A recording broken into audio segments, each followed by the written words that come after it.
Estrutura conceitual. Nós temos aqui a estrutura conceitual 0, que vai tratar sobre as características qualitativas. A primeira estrutura, ela falava na base dos demonstrativos contábeis. Então, essa deliberação 539/2008, vamos ver a grande evolução que nós tivemos de 2008 para 2011, que também é tratado sobre estrutura conceitual em relação ao relatório contábil financeiro. A característica qualitativa aqui da compreensibilidade. A compreensibilidade, as 4 primeiras eram consideradas mais importantes dentro desse primeiro estudo. A informação compreensível, você vai ver que ela consta também como informação da deliberação 675/2011. A diferença é que ela tinha uma importância maior aqui e na base atual ela é de melhoria. Ela é considerada menos crítica, mas estudada dentro desse conjunto de informação. A informação é compreensível, mas é técnica. Tá? Então a informação eu tenho que fazer por dom de poder estudar e conhecê-la. A relevância tem a sua importância e também ela é estudada como grande posicionamento, como fundamental mais crítica. Então, quando você for tomar decisões, essas decisões vão depender do passado dessa informação histórica contábil. Sabendo isso, você tem o previsto. Dentro de um previsto, normalmente, dessa informação, você toma as decisões mais importantes. A materialidade, ela consta na estrutura de 2008 e consta também na estrutura de 2011. Então, a informação material, ela também está dentro do estudo da relevância. Então, em determinado momento, a informação é relevante, vai gerar custo-benefício, vai gerar informação importante, ela tem que ser registrada, é adequado. Como exemplo, material de expediente.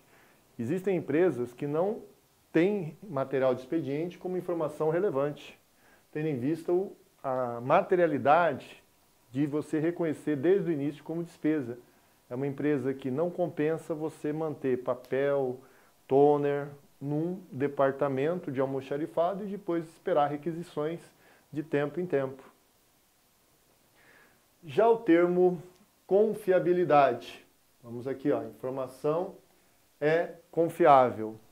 Foi redenominado para representação fidedigna. Então, confiabilidade deixou de existir como termo. Lembrando que os documentos que estiverem não atualizados ainda, como exemplo, os princípios de contabilidade sobre oportunidade, contém no princípio da oportunidade o termo confiabilidade. Então, o termo confiável, como aquele documento nunca foi atualizado, então continuou em 2010, tá, a ideia dos princípios, no caso da oportunidade, com o conceito confiabilidade. A informação é confiante, é relevante. Então a palavra confiabilidade, enquanto os documentos atuais não forem atualizados, fica valendo. Os documentos que forem atualizados vão ter que representar o termo representação fidedigna, representação adequada. Atualmente, são 3 atributos que tornam a representação fidedigna. A informação é neutra, íntegra e livre de erros.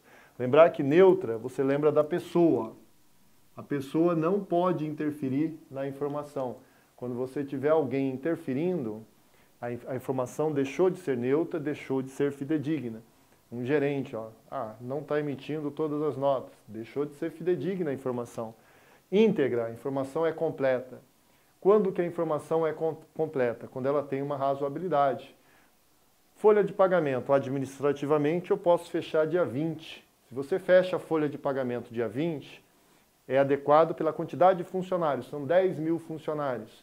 Então, para receber as informações e fechar a informação adequadamente da folha no mês, você fechou as informações dia 20, mas ela tem referência da competência o mês de janeiro, mês de fevereiro. A informação é adequada. O termo representação adequada. Então, esse termo representação adequada, ele busca ainda o entendimento da representação fidedigna dentro da informação. A primazia da essência sobre a forma, ela é uma redundância e passou a ser um estudo baseado na bandeira da contabilidade. E dentro dessa bandeira contábil, o principal exemplo é o arrendamento mercantil financeiro pelo arrendatário.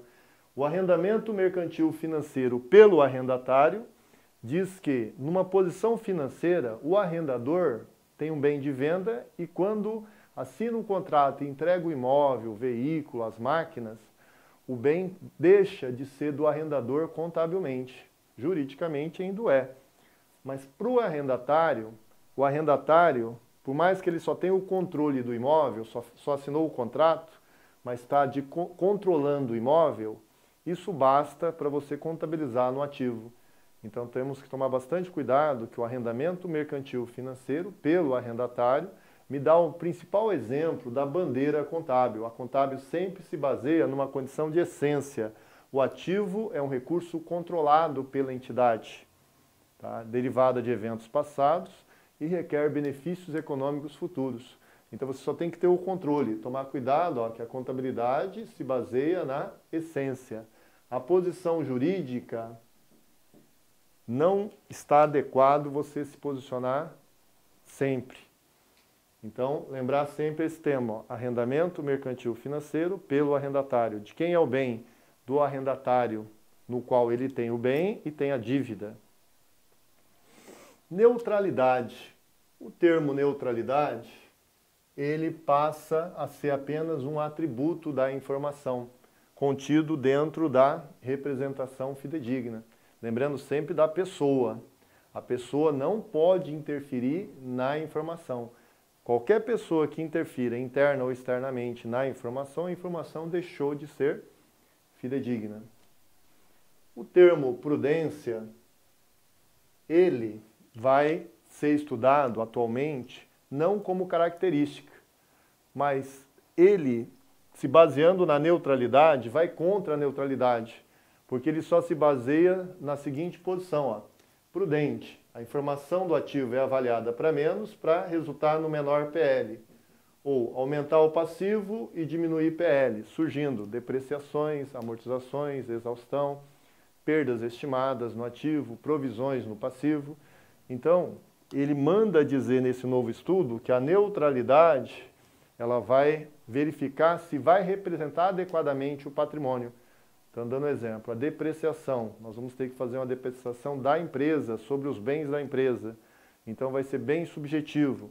Então, nós vamos ter que avaliar adequadamente essas informações. Então, ela deixa de ser uma característica, porque ela vai contra a neutralidade, que está dentro do estudo da representação fidedigna. A informação íntegra, integridade, deixou de ser característica. Porque a informação completa, a informação íntegra, ela tem que ser lançada, mas ela deixa de ser característica para se tornar um atributo da representação fidedigna. Então vamos dar um exemplo. Informação completa. A conta de água, você pode estar alguém medindo a sua conta, faturando a sua conta.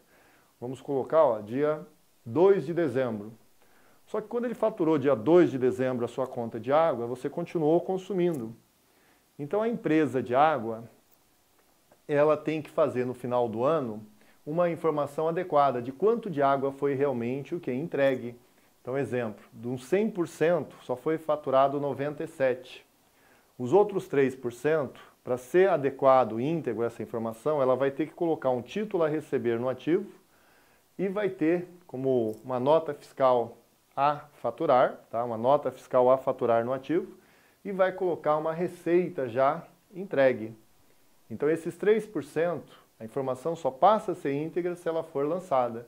Isso ocorre com a conta de energia também, porque ocorre o quê? Os faturamentos, a pessoa que vai analisando os relógios, o relógio da água, ele vai o quê? Analisando durante um certo período, mas as pessoas vão consumindo a água, a energia durante o ano inteiro. Então, existem alguns ajustes que deverão ser lançados. Entre esses ajustes está no estudo da integridade. A informação comparável. Quando a informação é comparável, você lembra de dois períodos. Lembra de uma técnica chamada análise de balanço. E lembrando que a comparabilidade não é consistência ou uniformidade, mas se ajuda a comparabilidade se ocorrer uniformidade ou consistência. O que é a uniformidade? Você manter o mesmo padrão, como exemplo, de mensuração. Se eu usei valor presente, vou continuar usando valor presente para algo da mesma natureza. Se eu usei valor justo, vou manter o valor justo para a mesma natureza. Se você mantém, você tem as informações de maneira adequada. Os demonstrativos serão levantados a cada, normalmente, 31 de dezembro. Lembrando que a lei das SA não posiciona 31 de dezembro, mas a maioria das empresas, por uso e costume, os seus estatutos acabam posicionando 31 de dezembro. Então, o que ocorre? O período anterior, 31 de dezembro, também, sempre a lei das SA impõe que você tenha um período anterior para poder comparar essa informação. Então, o próprio usuário externo, quando analisa os demonstrativos, os relatórios contábeis, ele analisa sempre o quê? Períodos uniformes. Então, se eu pedir informação de janeiro, como diretor interno, eu vou ter que ter outra informação de janeiro das vendas. Se eu pedir de despesa de água, ele vai o quê? Se for de janeiro de 2018, ele vai pegar janeiro 2017, janeiro 2016, pelo menos duas informações que possam ser comparáveis. A informação é tempestiva. No caso, a tempestividade, se eu falar da escrituração contábil, a tempestividade é permanente. Escrituração, o tempo é permanente. Todo momento tem que registrar. Se for o tempo dos demonstrativos, o tempo é periódico. Então, a tempestividade dos demonstrativos é periódica. Então, isso é importante na condição de eu saber. O auditor interno é um tempo permanente. Eu posso a qualquer momento chamá-lo. Já o auditor externo, ele tem tempo periódico, período a período a ser chamado. Então, nós temos que saber o tempo em relação à informação. E você tem o termo, equilíbrio entre o custo e o benefício. Esse equilíbrio entre o custo e o benefício pode estar sendo estudado na materialidade, ou pode ser estudado independente da materialidade. Então, vamos pegar vários exemplos. O TCU, quando ele vai fiscalizar, vamos pegar um recurso federal mandado para municípios. O menor município foi denunciado. Tem ou não que o TCU fiscalizar, auditar esse menor município? Como nós temos mais de 5.500 municípios, ele vai ter que fiscalizar. Só que ele tem que analisar o custo-benefício. Qual que é o custo dele mandar meia dúzia de auditores, de analistas, fiscalizarem aquele município? O custo ficou mais alto do que foi entregue ao município. Então, seria interessante se ter uma auditoria, uma fiscalização simplificada, resumindo, dentro da própria instituição TCU. Então, o local onde o TCU se encontra nas capitais, aquele local referente àquele recurso, vamos falar, Mato Grosso do Sul. Então, naquele momento, aquela capital, Campo Grande MS, vai ter um secretário que vai posicionar a equipe, que vai fiscalizar e auditar na própria instituição, não vai ter que ir em loco, porque se for no local, o gasto vai ser maior. Então, essa análise do custo-benefício é importante para você não ter um custo maior do que o benefício. Resumindo, gasta-se mais com o custo do controle em relação ao benefício que poderia trazer. Então, isso tem que ser estudado adequadamente. Então, essas aqui são algumas dicas, né, que vão ser utilizadas em todas as provas e questões. São termos contábeis que estão evoluindo. Então, vocês vão analisar dentro dos temas que estão aqui, questões como, caiu no fiscal de Mato Grosso, a depreciação para fins fiscais determina 10 anos numa condição de máquinas. Como exemplo, ou a empresa, numa condição geral, ela se baseia na condição fiscal. Ela não tem condições ainda de investir para ter todas as informações adequadas do tempo de vida do seu patrimônio. Eles perguntaram, como a empresa estava mal financeiramente, se isso, seguindo padrões internacionais, estaria adequado.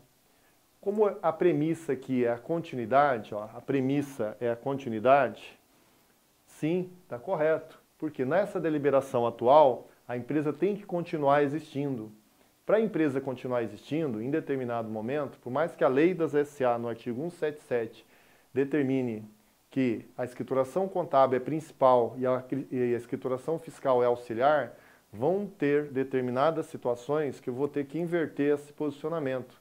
No caso da depreciação numa condição fiscal, eu vou manter ela e não vou fazer a depreciação numa condição contábil, porque o custo de eu buscar essa informação é muito alto frente à condição que a empresa vai atuar. Então, a tomada de decisão, a relevância, ela em determinado momento, ela pode ser tomada em detrimento de determinadas leis.